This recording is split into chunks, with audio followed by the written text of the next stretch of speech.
गौतम बुद्ध का जन्म 563 ईसा पूर्व में नेपाल के कपिलवस्तु के लुम्बिनी नामक ग्राम में हुआ था। इनका बचपन का नाम सिद्धार्थ था और इनके पिता का नाम सुद्धोधन था और इनके माता का नाम महामाया थी।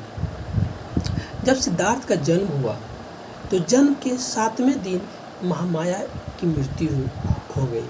जब इनकी माता महामाया की मृत्यु हो गई तो इन्हीं का लालन पालन इन्हीं की मौसमी प्रजापति गौतमी ने की। और गौतम बुद्ध की प्रथम महिला शिष्य भी बनी प्रजापति गौतमी इन्हीं की मौसी ने। इसको लाइट ऑफ एशिया का ज्योतिपुंज भी कहा जाता है। जब सिद्धार्थ का जन्म हुआ तो एक एस्ट्रोलॉजिस्ट, एक ज्योतिष ने इनके पिता सुद्धोधन को भविष्यवाणी की कि आपका पुत्र बड़ा होकर एक बहुत बड़ा सन्यासी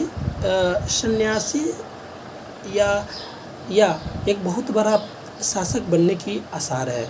जब तक शासक बनने की आसार थी जब तक वो बहुत खुश थे, लेकिन जब सुना कि एक सन्यासी या भिक्षुक बनने की आसार है तो गौतम बुद्ध को सिद्धार्थ को शुरू से ही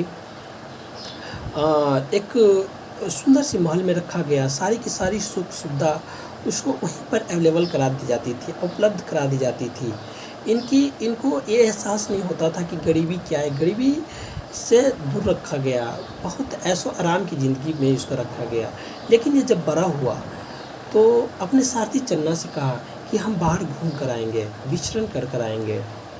सिद्धार्थ ने बाहर में 4 दृश्य देखे। पहला, एक बूढ़े व्यक्ति जिसकी कमर झुकी हुई थी और वो लाठी का सहारा लेकर चल रहे थे। फिर वो आगे बढ़े तो देखा एक व्यक्ति जो बीमार व्यक्ति थे, एक चारपाई पर लेटे हुए थे और वो अंतिम सांस ले रहा था, वो बस वो मरने ही वाला था। फिर वो और आगे बढ़े तो देखा कि एक डेड बॉडी को व्यक्तियों ने ले जा रहा था, बस अंतिम संस्कार में ले जा रहा था, अंतिम संस्कार करने के लिए।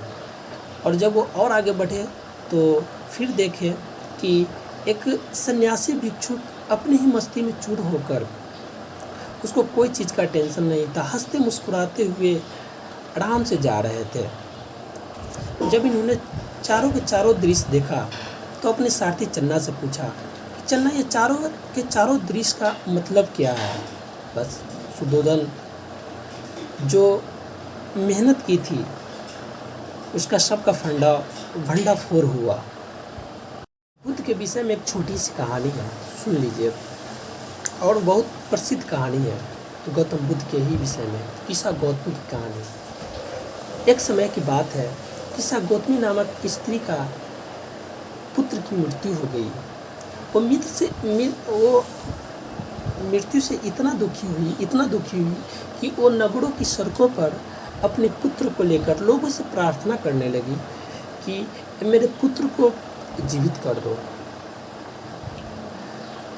तो वो बहुत दुखी थी और लोगों से प्रार्थना कर रही थी कि मेरे पुत्र को जीवित कर दो। तो एक भला व्यक्ति उसको बुद्ध के पास ले गया। बुद्ध ने उस किस्सा गौतमी नामक स्त्री को बोले कि तुम मेरा एक काम कर दो, मैं तुम्हारे पुत्र को जीवित कर दूंगा। तो बोलिए। तो बोले कि एक मुट्ठी भर सरसों किसी परिवार से, किसी परिवार के यहाँ से लेते आओ। तो वो चलने लगी। तो फिर बुलाए और गौतम बुद्ध बोले कि सुनो स्त्री, एक ऐसा परिवार से मांगना मुट्ठी भर सरसों जिस परिवार में एक भी मृत्यु नहीं हुआ हो। तो फिर वो चली गई। तो एक परिवार, दूसरे परिवार, फिर तीसरे परिवार, ऐसे ही वो मांगने लगी। तो सब पूछने लगी कि आपके घर में कोई मरा नहीं ना है। तो किसी घर में चाचा, दादा, दादी, माता, भाई, बहन, कोई ना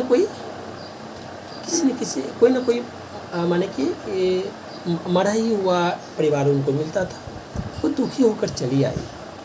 बस बुद्ध उसको क्या शिक्षा के माध्यम से क्या संदेश देती है, एक चीज़ जान लीजिए। ये सिद्धार्थ की इतिहास पे, तो सिद्धार्थ ने चारों के चारों दृश्य तो देखा, लेकिन चन्ना ने सबका फंडा फोड़ कर दिया। जो सुद्धोधन बचपन इनके पिता सुद्धोधन बचपन में ही इनको खूब ऐशो आराम से रखा गया, बाहर नहीं निकलने देता था। सबका फंडा फोड़ किया चन्ना ने। तो चन्ना ने कहा, सिद्धार्थ ने पूछा कि चन्ना ऐसा क्या है? तो वही चन्ना ने कहा, चन्ना देखो कि चन्ना ने सिद्धार्थ को कहा कि देखो सिद्धार्थ, ये जीवन जो है ना दुखों से भरा है। इस संसार में दुख ही दुख है। ये संसार में दुख ही दुख है। हर व्यक्ति के जीवन में एक स्टेज आती है जब वो बूढ़ा हो जाता है। जब वो बूढ़ा हो जाता है तो या कमज़ोर होता है तो उसकी मृत्यु हो जानी है। ये अटल सत्य है। चाहे वो उच्च वर्ग के हो, चाहे वो निम्न वर्ग के हो, चाहे वो अमीर हो, चाहे वो गरीब हो, एक न एक दिन सबको जाना है इस दुनिया से। बस सिद्धार्थ ये सब सोचा और इसी के बाद वो घर आया और मात्र 29 वर्ष की अवस्था में रात को 12 बजे रात को गृह त्याग कर लिया, निकल पड़े महाज्ञान की प्राप्ति में।